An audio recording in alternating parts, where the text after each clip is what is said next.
السلام عليكم، ازيكم يا حبايب قلب؟ عاملين ايه؟ يا رب تكونوا بخير وبصحة وسعادة وسلامة دايما يا رب العالمين. النهاردة الفيديو بتاعنا مميز، عايزة اقول لكم حاجة كده تبارك الله، حاجة اقتصادية من الدرجة الاولى، يعني بدقيق ومية ولا زبدة ولا سمنة ولا لبن هنعمل كل الكمية الحلوة دي، ومن اجمل الحاجات اللي ممكن نعملها وبدون عجن كتير ولا حاجة. عايزاكي تسجلي الطريقة عندك علشان ان شاء الله هنحتاجها في الشهر الفضيل. بس يا ريت نتابع الفيديو للاخر لان فيه معلومات مهمة جدا اكيد هتفيدك.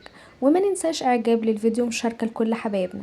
هنسمي الله في طبق عميق وهنضيف فيه كوباية وربع من المية الدافية، ما يعادل بالميزان 300 جرام، وده في اول العجين. بنقول ميه دافيه علشان نسرع من عمليه التخمير، وخصوصا في فصل الشتاء. اما لو في فصل الصيف ميه من الحنفيه عادي.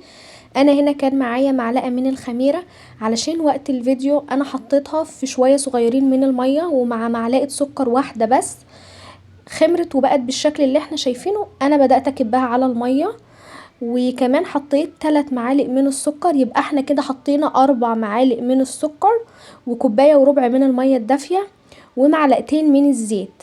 اي زيت موجود عندك تقدري تعمليه. هنا نزلت بالدقيق، انا معايا كيلو من الدقيق بس انا مش هنزله مرة واحدة، ومعايا رشة الملح بتاعتي. الخميرة اللي انا حطيتها 12 جرام والسكر اللي انا حطيته 80 جرام. هشيل المضرب بقى وهبدأ احط الكمية الباقية بتاعة الدقيق. انا مستخدمة دقيق الاهرامات، تقدري تستخدمي الطحان، اي ماركة انتي بتحبيها وبتستخدميها وبتبقى كويسة معاكي. المية لازم نضيفها بالتدريج علشان نعرف هي هتستقبل معايا العجين بتاعي اللي هو الدقيق يستقبل ولا لا. الدقيق في ماركات كويسة جدا في السوق زي الدوبيلا، وفي السلطان والخمس نجوم وسنبلة الفرات، وفي اللهم صل على سيدنا محمد في الضحى والكوثر، حلوين قوي. والطحان كمان حلو قوي. كل دي ماركات تبارك الله حلو قوي، مش شرط الاهرامات. ولو انت عايزه تستخدمي الغله العاديه، ممكن تقدري تستخدمي العلامه الاولى من الغله لو انت متاكده ان العرق بتاعها كويس. حابه تخلطي شويه من بتاع الغله وحبه من الدقيق العادي ده، تقدري تستخدميه طبعا كويس جدا. في الوقت ده انا شلت المعلقه وبدات ان انا اشوف كده كل السوائل، طبعا انا دمجتها مع بعض كويس جدا. هبدا ابل بصبعيني بس، انا معايا شويه من الميه، ببدا ابل صبعي بيهم وببدا ان انا اعجن العجينه. طبعا انا معايا الشويه اللي فضلوا من الزيت، المعلقه ونص اللي فضلت من الزيت، انا بدات احطهم علشان ينعموا العجينه معايا كويس جدا. في الوقت ده العجينه مش محتاجه عجان خالص. لو انتي عندك عجان وعايزه تستخدميه طبعا مفيش اي مشكله. العجينه في الوقت ده زي ما انتوا شايفين طريه قوي حلوه جدا. سبتها كده، بسيبها دقيقتين ترتاح وبرجع لها تاني عشان تنعم معايا بكل سهوله. قوام العجينه لازم يكون طري معايا بالشكل ده. كل ما كانت طريه معاكي وبتلزق العجينه بتاعتك لما تعملي بيها الرغيف هيبقى طري جدا.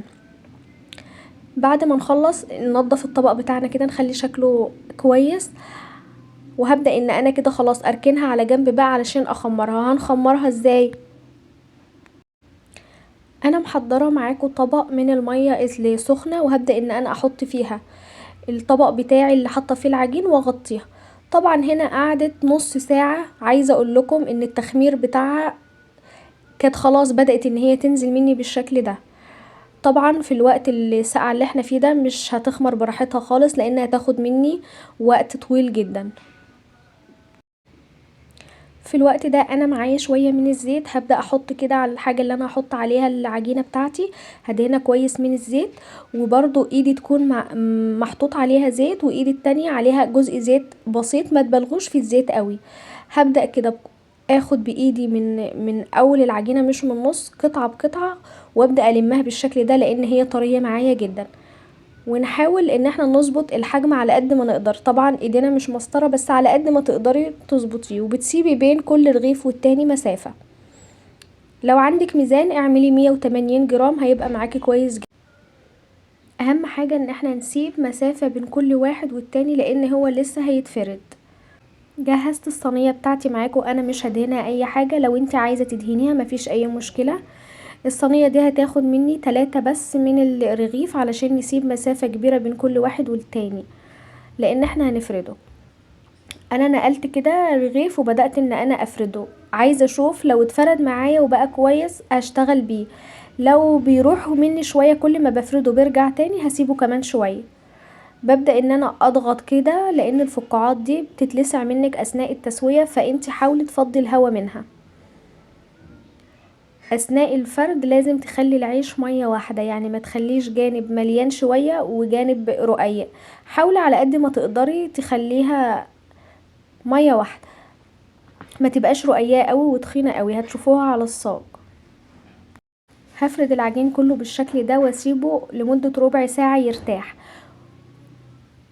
بعد الربع ساعة دي هنبدأ في الوقت ده، بعد ما خمر الربع ساعة خلاص هنبدأ ان احنا نجيب اول صاج. ده هبدأ ان انا ادهنه باللبن ومعاه معلقة سكر دوبناهم كويس جدا. تقدري تستخدمي صفار بيض مع معلقة لبن وشوية فانيليا، او مية بسكر اللي انت عايزاه. اللبن بيحمر الوش على طول فما بتأخرش في الفرن، والبيض كمان بيخليه اسرع واسرع في التسوية. يعني كل حاجة وليها ميزتها. هنبدأ ان احنا نعمل الحركة دي فيه، بنغزه بصوابع ايدينا علشان ما يبدأش يترفع مننا، احنا مش عايزينه يترفع قوي. اي شكل عندك او بالشوكة على بسيط كده تقدري تعمليه، مفيش اي مشكلة، وهيدينا الشكل النهائي اللي انتوا شفتوه. اهم حاجة الحافة بس تسيبيها سنتي كده وبعدين تعملي الشكل ده. عندك سمسم متحمص او حبة البركة تقدري ان انتي تستخدميهم او تسيبيه سادة، مفيش اي مشكلة، كله ينفع وربنا يحسن ما بين ايديكم. اللي اسهل ليكي تقدري تعمليه. سامحوني لو انا طولت عليكم وجبت كل الخطوات علشان لو اخواتي المبتدئين اللي بيعجنوا لاول مرة يشوفوا كل تفصيلة معايا، فاعذروني. هنا خلاص انا شغلت الفرن يسخن 10 دقايق. لو البوتاجاز فرن البوتاجاز العادي هتشغليه قبلها ب10 دقايق وتشغليه على اعلى درجة 180، وفي الرف تاني رف وهتحطيه وهتشغلي من فوق ومن تحت. طبعا فضل معايا في الفرن، لو الفرن البوتاجاز هيفضل معاكي في البداية هياخد معاكي لون مش موحد ابدا، هيبدأ ينقط معاكي كده من فوق، ما تقلقيش خالص. تبدأي ان انت تلف الصينية كل شوية علشان ياخد لون موحد. هيفضل معاكي قد ايه؟ هيفضل معاكي ربع ساعة في الفرن، وبيطلع معاكي بعد كده بكل سهولة. تبدأي اول ما بيطلع من الفرن بيبقى ناشف شوية، بعد ما تسيبيه يرد من حرارة الفرن بيطرى وبيبقى تبارك الله زي ما احنا شايفين. فتدهنيه او ما تدهنهوش من تحت مفيش اي مشكلة. ما تسيبهوش كتير في الصاج عشان ما يعرقش ويكون في مية كتير في الصاج. هو اول ما بيشم الهواء بيرد من حرارة الفرن. ودي واحدة كانت احباب الله كده دقوا منها حتة وجريهم بألف هنا وشفا يا رب. النقط اللي تحت كده في القاعدة بتاعة الرغيف دي من التخمير عادي، مفيش اي مشكلة. اللي هي الخرام ده من التخمير عادي جدا. طبعا طري وطراوة فوق الوصف. اتمنى ان انتوا تجربوه بنفس الطريقة وان شاء الله تعملوه وتفرزوه علشان هنحتاجه في سحور رمضان. وتقدري كمان تغمسي بيه اي حاجة انتي بتحبيها. الكيلو دي عمل معايا كمية حلوة وتبارك الله بألف هنا وشفا.